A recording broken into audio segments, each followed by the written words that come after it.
Hi, West Boston. My name is Rich Simmarano, and today I'm talking to Dan Candell. He is the hypnotist that's going to be performing live at the West Boylston High School on February 7th, which is next Thursday at 7 o'clock. I believe it's 7 o'clock. So welcome. Thank you. Thank you. Very nice to meet you. Nice to meet you, too. Did I pronounce your name right? Yes, you pronounced it right. Every time I have to pronounce someone's name, like I was telling you earlier before we started taping, I DJ a lot. Yeah. And I do that whole wedding the announcements thing coming in, yeah, and it's so horrible because you get, it's awesome when I get the Smiths, yep. but it's horrible when I get the Wachowskis and Wachowskis, yeah, oh my goodness. God bless you guys that have those names. Sorry to offend anyone, but yeah. People call me Candle all the time. Like, you light a candle? I'm like, yeah. no, Candell. Let's make it more hypnotic. Candell. Yeah. Like So I'm doing a show next Thursday for West Boylston High School to benefit the Arts Foundation. And we had it last year, had a great turnout, hoping to have more people so we can raise more money for them. It's a fundraiser. And what was the name of your show? Did I say it already? No, it's Hypnosis Gone Wild, the Dan Candell Hypnosis Show. Hypnosis Gone Wild was something that just kind of stuck, but I more prefer to call it the wild side of hypnosis, or Dan Candell's Hypnosis Show. But it says on the flyers people make, Hypnosis Gone Wild. Come down for a great time, see the show or be the show, and that's exactly what it's about. So how long have you been doing this whole... I actually started hypnosis when I was in high school, and I saw a hypnotist when I was about 11 or 12 years old. And before that, my parents had sent me to a speed reading course, and it was twofold. It caused me to read 600 words a minute, but also to develop a photographic memory. Wow. So I memorized how he hypnotized people, and I was so enthralled with it when I was about 12 or 13 that summer going into high school. I tried it on my friends, and it worked. So I went and got a bunch of books about it, started hypnotizing kids in school. I actually hypnotized a classroom of students because one of the teachers in high school walked in and said, "I don't feel like teaching today. Why don't you hypnotize a class?" Inadvertently, I accidentally hypnotized the teacher too, and as I was jokingly saying to her, "You'll give me an A, you'll give me an A," the principal walked in right at that time. Oh, goodness. So they actually sent me to like a special hypnosis school to learn it properly. Since then, I've hypnotized 30,000 people all over the world. Wow. Yeah. Wow. Yeah. I have a lot of fun doing it. It's a lot of fun. Yeah.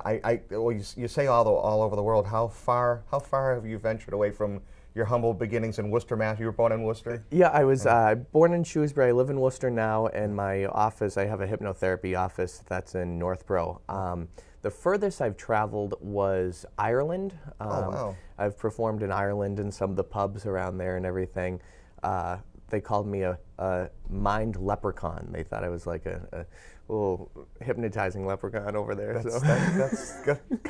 I have visions of the scary leprechaun from the movies. Yes, yep. He chews off people's ears and everything like that. That's a little scary. It is. Yeah, I didn't do anything like that. No. That I can see the entertainment value of a little gnawing, but once you break the skin, exactly. I can see that going downhill. You get the taste of blood. It's not really too good. No. Well, that's great to get around, to be able to have that freedom, to be able to get around and do those. It's a lot of fun, and today after our interview, I'm driving down to New Jersey to do a show in Jersey, and I prefer to stay around New England, but I do a lot of companies and corporate shows, so I'll travel to Georgia, to Florida, and things like that, and do shows down there. You must find it more difficult to perform or to be effective in different areas of the country and the world. I mean, I can't imagine how you adapt what you do regularly here in the Worcester County or New England area, and then try to get it. Everybody responds differently to hypnosis, and there's some parts of the country where hypnosis is looked at not in the same way it's looked at up here. There's also different rules and regulations in certain parts of the country. Well, it's still taboo. As far as that goes, almost to the point of people would call it witchcraft or whatever. That's a negative connotation that some people come in my therapy office and they say, Dan, what if you were an evil hypnotist and you told me to go dance naked in traffic, would I do it? And I said, you know, we'd like to think that, but that's not necessarily the case. There's a very different perception where people think that it's what they see on TV.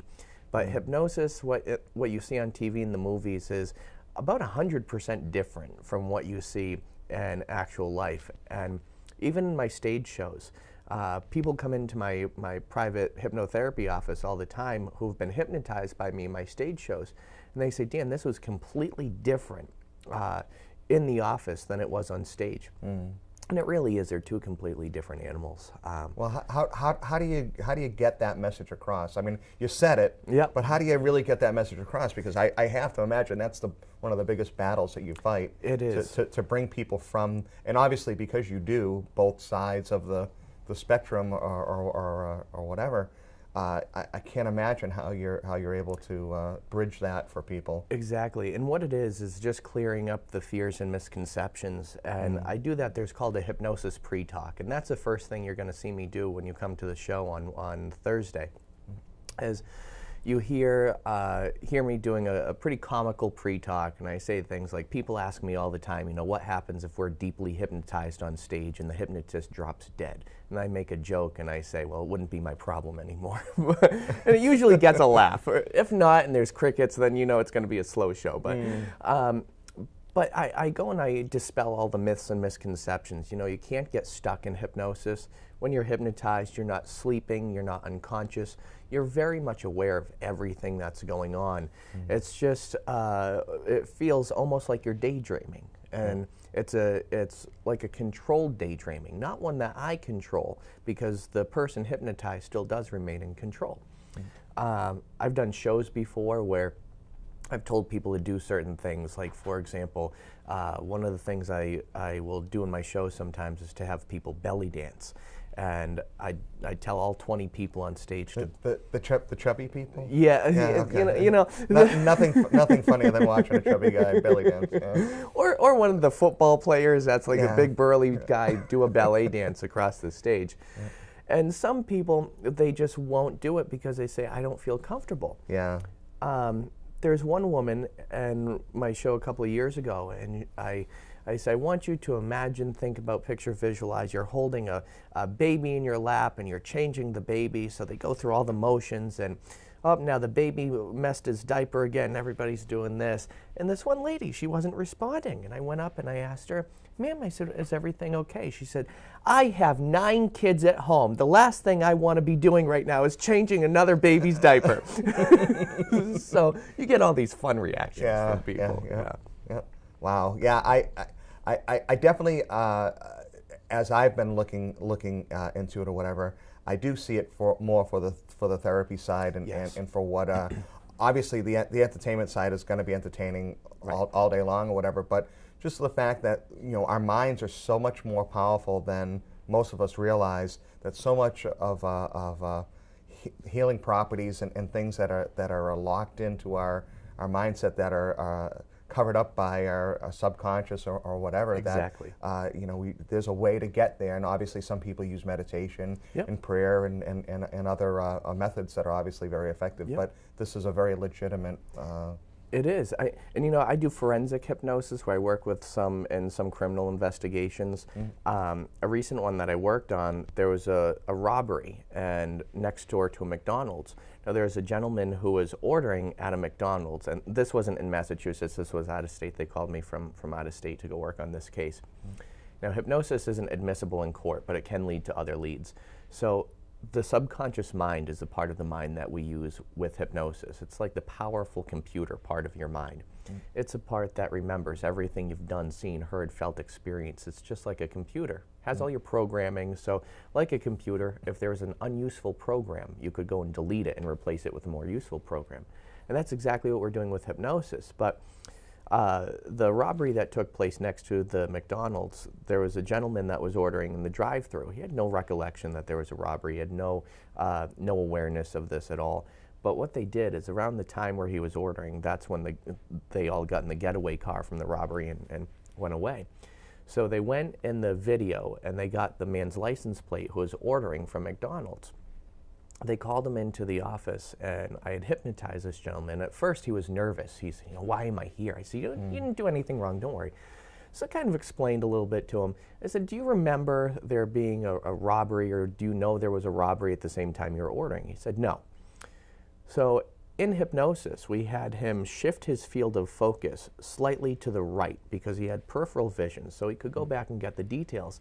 So I want you to tell me what you're seeing. He said, oh, well, I see that there's 3 cars driving by. There's a yellow car, an orange car, and a green car. And the police know that it was a green car that was involved in the crime. So they went back, and I said, I want you to see, do you see people in the car? He said, yeah, I see 1, 2, 3 heads in the car. I said, okay. And there are 3 bodies in the car. So I want you to slow it down. What happens as the car drives by? He said, well, there's a yellow bumper sticker on the backhand side, the left-hand side of the car that says motorcycles are everywhere. I said, what do you see to the right of that? He said, there's a license plate. I said, can you tell us what's on the license plate? He said, 4W5X9Z. So they went and made 3 arrests that day because they found the car. Wow. Yeah. Wow. So he didn't remember any of this consciously, Yeah. because the conscious mind is only responsible for short-term memory, but he remembered it subconsciously. So. Yeah. Yeah. I mean, there've been a few movies out. And I was telling somebody about this. I had this discussion the other day about how Facebook has gotten so popular.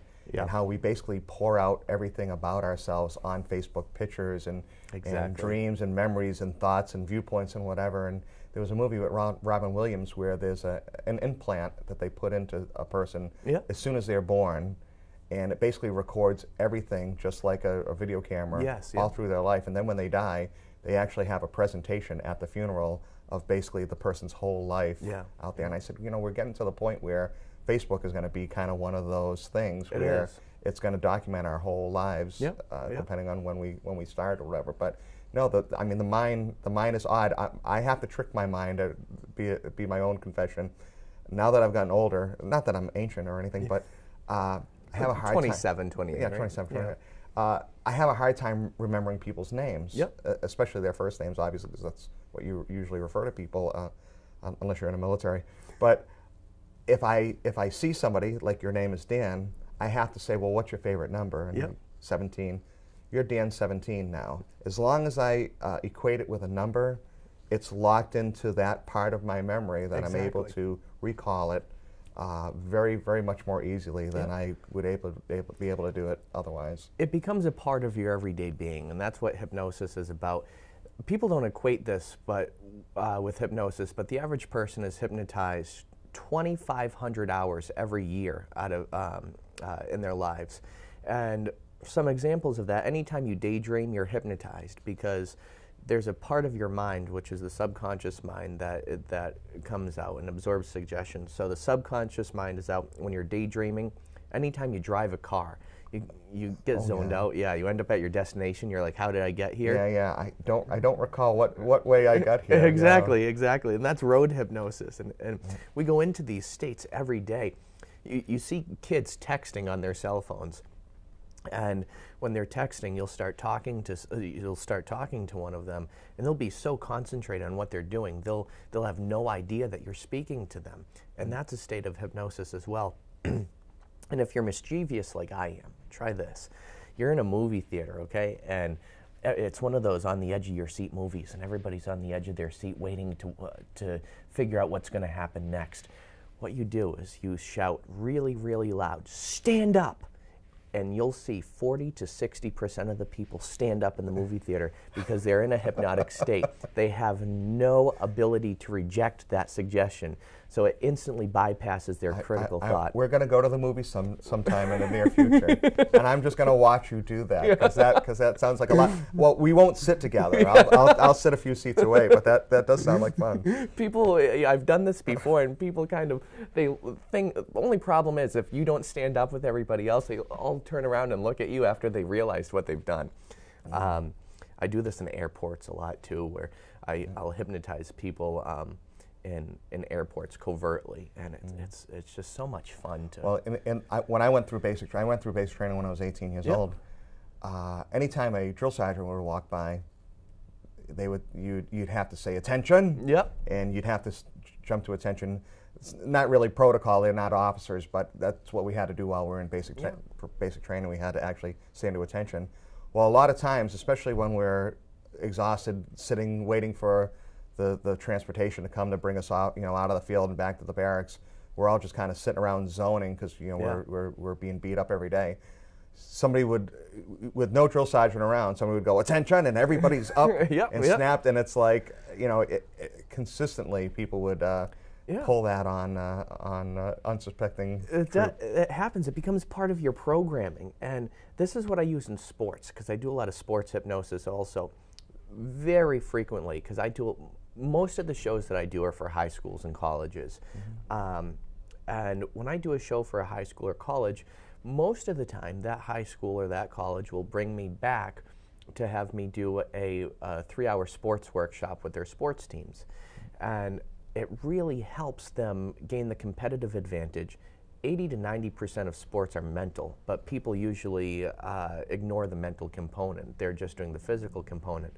So I help them wrap their minds around the mental component of what they're doing. And several teams that I've worked with in the past, I work with them as a group, or I'll work with them privately one-on-one. But when I've worked with the teams and the team members, I'll work with them for 3 hours, and within that 3 hours, it makes literally a lifestyle change, because that's what hypnosis is about in a therapeutic setting. It's about making a lifestyle change. And they'll win game after game after game where they were losing game after game after game. Well, I have to imagine sports figures or sport people that are play sports, they're conditioned in so many other ways, physically, mentally, obviously, and whatever, that I have to imagine that's probably an easier time of it to say, hey, it's just like, okay, we're going to do 10 sit-ups or 10 push-ups or whatever. Okay, now we're going to do 10 memory exercises or whatever, and really kind of get them down that same path of exactly. Get them to that motivating factor where they are not intimidated by other opponents, to get it to the point where they enter into the zone automatically, instantaneously, immediately, as soon as they get on the field or on the court, whatever it is. And that's what it's all about. And it's about getting into people's minds, allowing them, instead of me controlling their minds, because that's not what I'm doing, I'm allowing them to control themselves and to gain control over an area of their life where they weren't in control over before. Well, I have to imagine, even though your shows are very entertaining, you probably do get a lot of people that say, hey, I have a problem in this area, I have a problem in that area. I have to imagine there are people that say, please give me your card, please let me come to your office, and all the rest of that stuff. And all the time, and it's so effective, not just for weight loss, for smoking cessation, for stress reduction, but I work with a lot of fears and phobias. I work with a lot of anxieties. People come into my office where a lot of psychologists will refer them to me. Now, don't get me wrong, I'm a huge fan of psychologists, I'm a huge fan of therapists and doctors. I'm not going against that community, I'm working with them. And I have a lot of psychologists and medical doctors that refer their patients to me if they're tough nuts to crack. And these are people, they have been in psychotherapy for 10, 12, 15 years, and they have not been able to solve the problem that they want to solve.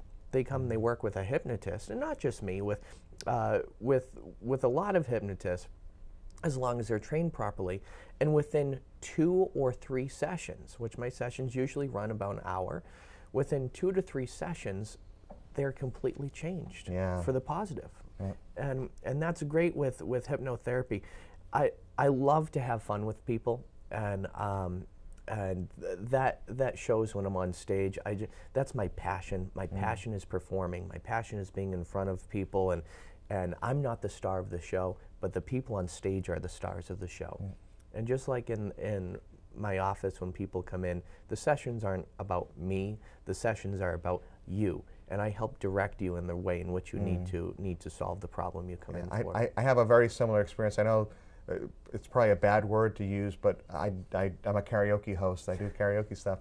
I know there's a lot of misconceptions, just like there is about hypnosis or whatever. But the joy that I have, obviously, is when I get someone up there on stage that's never, ever gotten in front of a crowd, never tried to show any talent or any tendency to be able to sing anything, whatever, but they get up there and they do it anyways, and it's such a liberating thing to watch and witness, and that's what keeps it fun after all the time that I've been doing, and I have to imagine that's extremely similar situation. You know? Absolutely. Introverts become extroverts. And I've had so many people come up to me after a hypnosis show. It happens after every single show. And the way I do it, I don't want to embarrass people. I want to let them have fun. And because of that, you have people volunteer for the show that wouldn't normally volunteer. So these are very introverted people. And you get them on stage and they belly dance. They sing like Nicki Minaj. They'll booty dance. They'll think they're the Black Eyed Peas. And they'll be the stars of the show. And their parents will come up to me after and say, Dan, I can't believe my daughter did that in front of all these people. She would never do that in front of all these people.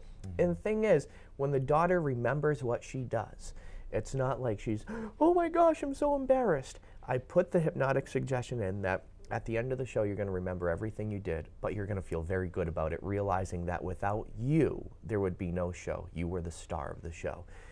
And they just feel so good. They say, oh my gosh, I can't believe I did that, but in a fun way, and they feel very good about it. So we have people like you to blame for the American Idol people that go and say, I've been told, and not really sure. Okay, they dress like chickens and everything like that, do you watch American Idol? I do, yeah. It's like a guilty pleasure. It is. You do have some clips. We're going to try to bring those in during post, but if you want to, I mean, we've been talking about a lot of all-around thing, but the actual show that you're going to be doing on Thursday, I think, is going to be something that everybody in the community obviously should check out. So absolutely. I definitely want to see a couple of things that you that you do. Well, let me just preface this by the first part of the show. I would say the first 10 to 15 minutes, no, not really any more than 15 minutes of my hypnosis show. I explain about hypnosis. I get people up and I hypnotize them. Now, I don't hypnotize them in the conventional way with a pocket watch. You'll see no pocket watches. I don't say you're getting sleepy. In fact, if I say that, then please smack me, okay? But what I do it in a very rapid way. I hypnotize people very, very quickly. So first I hypnotize people, and let's check that out for a couple of minutes.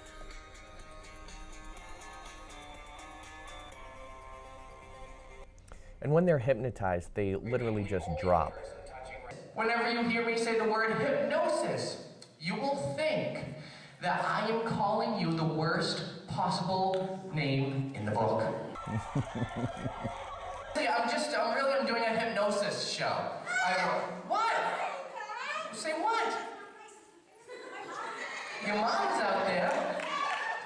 I just said hypnosis. What? I'm so sorry. I just want to say. Wow, you really have to think on your feet, don't you? You do. The show is all about improv, and I have a skeleton of how I want it to go. Realistically, does it always go that way? No. I could have a whole 4-hour DVD of hypnosis gone wrong, okay? Yeah. And do you want me to explain a couple of things that may have gone wrong in my show? Sure. Okay. So one bit that you'll probably see me do on Thursday night is I tell everybody that their left shoe is a phone, but it's a magical phone. So when they take the shoe off their foot, they say hello, they're talking to their favorite celebrity. Then they think it really happens. They think they're talking to like Channing Tatum or someone like that, or Justin Bieber or Taylor Swift. Then I tell them their celebrity hung up on them, but the reason why is because the celebrity is all of a sudden in the audience. So now the kids run out into the audience and they're hugging everybody and thinking they're all different celebrities. Now, one of the things that happened about 2 years ago when I was performing in Connecticut, 3 people ran out of the auditorium, and 2 of them they found running around in the parking lot thinking that some attendees coming outside of a basketball game were celebrities. So they found him, they brought him back in, but we were still missing one. Oh no. They found him 3 miles away at the nearest 7-Eleven thinking that the cashier was Oprah. Oh my goodness, oh my goodness. So the police called the show. They said, we think we found someone who strayed away from the show. Now, that to prevent that from happening, I always tell people you'll never leave the auditorium. And I was absolutely baffled. Things like that, they don't happen all the time, but when they happen, it is... Whoever that person was to run, or I have to imagine run, 3 miles to get to the closest convenient. You have to be a big fan. You do. Al Pacino, Robert De Niro, some great actors. Would I run 3 miles to see them? Yeah, sure. I mean, if they're there and they know I'm coming, sure. I don't know, man. That's Oprah. Yeah. Well, no. Hey, gotta love Oprah. She's got a lot of good stuff about what she does. But oh my goodness, wow. Yeah, that is a danger. It can be dangerous, and that's the thing is, hypnosis. I do a very, very safe show, but people say, can it be dangerous? And there's all these videos on YouTube and everything like that, and in the wrong hands, hypnosis can be dangerous in the effect that it could bring back a memory that you don't want to bring back. So even on stage, I have to be very, very careful. You always want to make sure that you maintain everybody's safety. Now, would that gentleman who ran 3 miles, would he run in front of a car? Would he do something that would cause him any physical harm or danger? No, he wouldn't, because you still have the safety mechanism maintained in your mind. He just did that. Possibly, it could have turned out he remembered his friend worked at 7-Eleven, and he wanted to run past 7-Eleven, and he wanted to freak his friend out. I don't know. There's many different possibilities, but just the fact that things like that do happen that are unexpected in the show. Some people say, Dan, you have very piercing eyes, and I have had people before where I'll go into a coffee shop and they'll recognize me as the hypnotist, and I'll take my glasses off and I'll go like that to try and see if I can recognize them, and they'll drop into a hypnotic trance. Oh goodness! Instantly. And is that something I'm doing to them? No, nothing whatsoever. And but it shows you how powerful the subconscious mind can be, because you form associations with these things. Now, I love hypnosis. I've never had somebody in one of my shows or in my office have a negative experience with hypnosis. I always want to make sure that it's positive for people, and it's just a great form of entertainment, and it's something that you really do have to see on Thursday night at 7 o'clock at West Boylston High School. Have you ever been surprised at a suggestion that you've made and how that person interpreted what you asked them to do? All the time. Yeah. Rich, this is something that it really does happen all the time, because people say, well, Dan, we've seen your material before. Like, we've seen your show before. Now, I always change my material. I'm always doing new things. But every show is completely different, even if I use the same material, because the reactions of the people are completely different. I remember there was a gentleman at West Boylston High School last year, and I do this thing, it's called the greased pig catch. And I tell 5 or 6 people on stage that when they hear the music Cotton Eye Joe, they have to run into the audience, and they're going to think that greased pigs escaped from Zucker's farm down the road, and they're really greasy, they're really slippery, they're really fast. So I have them go around thinking they're catching these greased pigs. Then I tell them they have to bring them up on stage, and I'm going to ask them questions. So the questions I ask them are, what's the name of the pig, how much does it weigh, and what's it greased with? You can only imagine some of the answers that I'll get. And this one gentleman, I said, sir, where are you from? He goes, Kentucky. And he had a really, really strong Southern accent. And so I asked him, I said, what was your pig greased with? He goes, Grandma's chicken gravy. And it's just the things that these people say. And I say, how much did your pig weigh? He goes, more than Grandma. And just the things these people say that come out are baffling. A show I did last week in Chelsea, because I do about 100 to 120 shows every year. And I see thousands of clients every year from these shows, and also that hear about me. And There's a gentleman who said, my pig's name is, we'll say Cindy. And I said, Cindy. And the audience started laughing. And I said, uh-oh.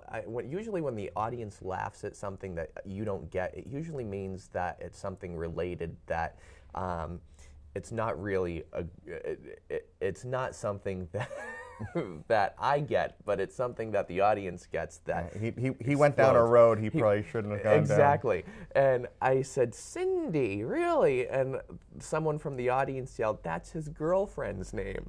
Oh. So I said, oh gosh. I said, so what's, and I asked, what's Cindy greased with? I won't repeat the answer of that question here. But then I said, how much does Cindy weigh? Oh goodness, no! Yeah, you see, I think I would have stopped at Cindy. Oh, absolutely. Was Cindy in the audience? Cindy, that's why I continued, because Cindy was not in the audience. Oh, okay, all right. I was going to say, if Cindy was in the audience, you go, folks, I have to stop right now. Cindy, can you come up here and get her in some type of quiet state? Because I could imagine the turmoil that would have erupted in that situation. And people go into hypnosis in the audience all the time, and sometimes I'll be hypnotizing people on stage, and then I'll have them doing something like, one of the things that I do is I tell people that they're playing their favorite instrument in a symphony orchestra. Now, sometimes that's usually the first skit that I do. I'll look into the audience, and there'll be 10 people at random places in the audience. And they're doing something. We're playing the drums or something like that. So I either go and emerge those people from hypnosis, or I'll ask them, I said, do you want to be a part of the show? And if I have any room on stage, I'll bring them up as part of the show. So see, every show does require improv. Every show does require you to really think on your feet. And not just for me, but for the people on stage as well. And can I give you one more funny story about the pig race? Now, this is my favorite skit in the show. And I was doing a hypnosis show for Shrewsbury High School in, I believe it was December. And there was a gentleman who has been hypnotized by me at least 5 or 6 times. And I have a lot of people that follow me around to different shows. And usually I don't recognize them, because I hypnotize thousands of people every year. I'm performing in front of in between 80 and 90,000 people every year. So when people come up to me and they say, do you recognize me? I was in the audience at the show where there were 2,000 people. I humor them and I say, yeah, sure, hi, how you doing? But usually I don't. But there's this one gentleman, and he, during the pig race, I asked him, I said, what's your pig's name? And he said, Honey Boo Boo. And are you familiar with the show Honey Boo Boo?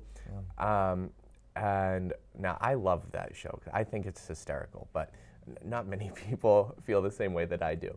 And I said, how much does Honey Boo Boo weigh? And he said, more than a 6-year-old should weigh. And the audience went crazy. And I said, what's Honey Boo Boo greased with? And he said, glitter.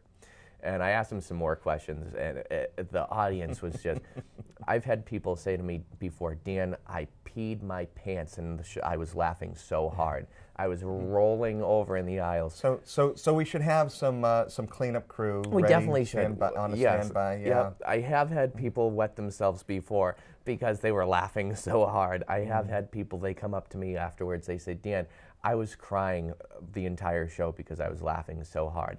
And again, it's not me. I don't consider myself to be a funny guy. I really don't think I'm that funny. Maybe funny looking, but not that funny. So it's good because I don't have to be a comedian. The people on stage, it's spontaneous. And people will always ask me, Dan, do you pay these people? Do you hire them? Are they actors? No, I don't know these people from a hole in the wall. And when one of your friends goes up and gets hypnotized, it's better when you have somebody up there that you know. And it's just such an amazing thing to see the instant transformation in these people when they're standing up talking to me, and then I snap my fingers and say a word, and it's like they're mush. And it's like they go into this deep hypnotic trance. It is a huge responsibility to have to realize that, again, in the wrong hands, absolutely. The mischief that you could absolutely. So you must tailor it then. Obviously, you're going to be playing at the high school. It's going to be students and families and all the rest of that. So you must tailor your material more for I do. that crowd as opposed to A college crowd. college crowd, yeah. Yes. When I do a college crowd, let's just say it's not for children if they want that type of show. I get paid a lot more to do that type of show. And when I say that type of show, I mean the R-rated show. Still, is there material in there that is degrading to people? No. I don't like to do material that's degrading, that's going to cause people to feel bad about something they do or say. So I don't ask a lot of personal questions. People are afraid, oh, I'm gonna reveal some hidden secret information in the show while I'm hypnotized. And hypnosis isn't a lie detector. But still, I have a lot of wives that come to me after a show and they say, Dan, can we bring my husband into your office to hypnotize them? I want to ask him a few questions. And I have to laugh, you know. It's you know, in those situations, I would usually tell people, if you have to ask questions, yeah, exactly. Yeah, he's doing it. Exactly. Whatever Yep. you think he's doing, he's Yep. doing it then. Yeah. I had a husband come up to me, and right after his husband came up to me, his wife came up to me in a hypnosis show. And sometimes people volunteer the most ridiculous information. And the husband asked me, he said, Dan, I want to volunteer, but if I volunteer in the show, I'm not going to say that I was cheating on my wife, right? I said, no. And I had to laugh after he walked away. And then his wife came up. And his wife came up and said, Dan, I saw you were just talking to my husband. Now, I want to volunteer for the show, but if I volunteer, I'm not going to say that I was cheating on my husband, right? They were both cheating on each other. Oh, goodness gracious. And see, these are things that make my life worth living. Yeah, it would definitely keep it fun. It does. It keeps it fun. It keeps it. Now, do I condone cheating in any way? No. But you know what? It's funny. Have people come to you and said, hey, I have a problem cheating or other all the time issues like that? Yeah. All the time. People come to me for very strange addictions and fears. Fear of cotton balls, fear of tin foils. I knew a guy that couldn't go near cotton. Yeah. And I've seen. Do you watch? There's a show on. I think it's TLC. Strange Addictions. Yes. People eating hair. Oh my gosh! Yes. Toilet paper and Yep. oh my goodness gracious. I wish those people would give me a call. Yeah. You know.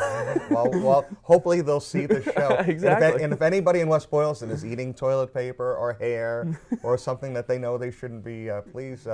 Contact the station. We'll make sure we get Dan's. You know, we'll put Dan's information. We'll Exactly. see if we can do one of those little call this number here. Yeah. I'm driving Brittany crazy now because I don't know if we can do it. Call this number here. The number is 508-393-8690. 508-393-8690. One more time in case you missed it. 508-393-8690. Or you can visit my website. My performance site is just my name, dancandell.com. So DAN and then soda can and then the popular computer. DanCandell, CANDELL.com. And my therapeutic, my hypnotherapy website is dancandellhypnosis.com. And that's I'm sure you have links from both sites. Yes, I do. Yes, it'll bring you. It'll link you back and forth to each one. I have videos on my website. So on my performance site, you can go and check out some of my videos. They'll be showing some of the clips on the show, I believe. But you can go on my website. You'll see some clips of what to expect. Now, I've changed pretty much all my material in the show. So this is old material, but it gives you an idea of the fun that we have. And then on my therapeutic site, I do have some videos as to how hypnosis can help you, some of the things people come in for, some of the most common things. Nail biting is another one. Thumb sucking. Yes. It's amazing how many people are still absolutely yes at older ages. I know. Yep. I know. I probably reveal something to myself. I was 10 years old when I finally said, I think I should probably stop. Yeah. Absolutely. Yeah. And we have connections with these things. Pain control is another thing. In fact, I was doing lecture demonstration because I do like the Rotary Club will have me go and give a free talk or something like that on hypnosis. I was giving a talk in front of lawyers and doctors a couple of weeks ago, and I instantly hypnotized this man to anesthetize him. And you have the natural innate ability to block pain, exactly. So one of the things I did is I anesthetized him, and I tested it by really going to town on his hand and on his arm and squeezing, pinching. He didn't feel a thing. He just felt me touching. It felt like that. And I went and I said, okay, we're going to imagine like we're going to the dentist, like periodontal hypnosis. And I squeezed his jaw and his face like that to the point where I was putting marks in his face. He didn't feel a thing. Yet still I had someone come up to me afterwards and say, you know, Dan, I think you paid him. I said, I paid him to anesthetize himself. Yes. So yeah, so I don't know how much you could pay somebody to take a beating or a squeeze or whatever. I don't get that and you aspect. know, a long time ago, I think there were maybe a couple of hypnotists around that that would turn it into a vaudeville act, and they would have the same people get hypnotized every week. You know what? That's just a bunch of baloney, though. Hypnosis is the real deal. You'll see it on Thursday night at 7 o'clock at West Boylston High School, and it's going to be a great time. And people miss the show, and they hear how good of a time they had. Again, not because of me, but because the friends, the family who volunteer, they're the real show.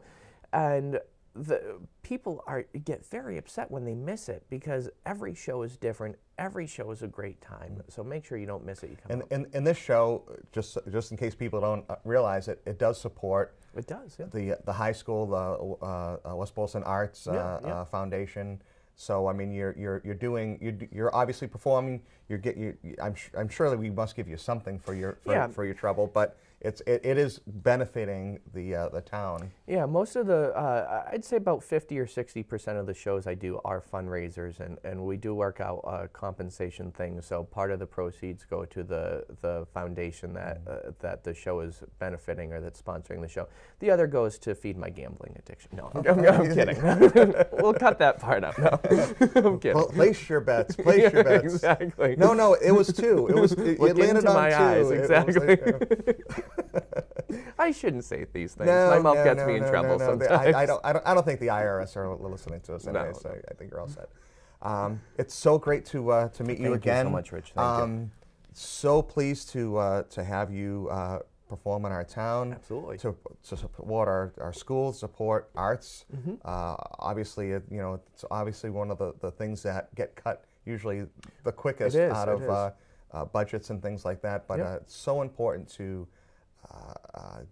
allow people these freedoms of expression, exactly. these different avenues of art in all different forms. So. It is, and you know what? They had me last year. It was a great show last year. So there's a reason why these shows get booked year after year after year. So again, you don't want to miss it. Come out and support the Arts Foundation. It's going to be a great cause, great time. Well, thank you so much, West Boylston, for joining us. Once again, my name is Rich, and we'll see you next time.